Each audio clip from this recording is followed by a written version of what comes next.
When we look at this here crochet, we can see that this here part compared to the top part look different. This here is simply doing double crochets back and forth, the most common way. Here you get a different result by just a very small alteration of the basic stitch. Most commonly, when you are doing double crochets, you would insert the hook into the top of the stitch of the row below, like this here. And again, in here.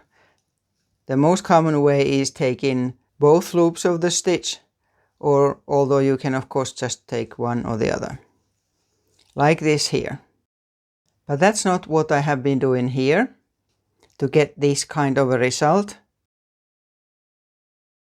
Or if we look at it in a different yarn, it looks like this here. Sorry, I'm working on a different swatch for a while here.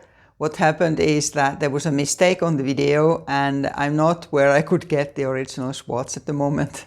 So the only difference to the most common way is that when you make the double crochet, you insert the hook in between two double crochets of the previous row. Like that there.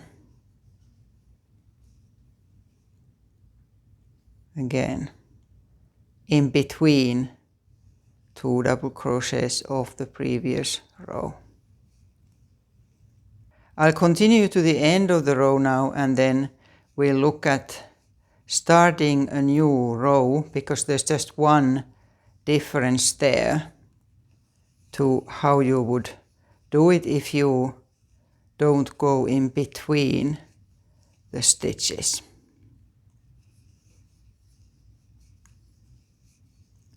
And now this goes back to the original swatch.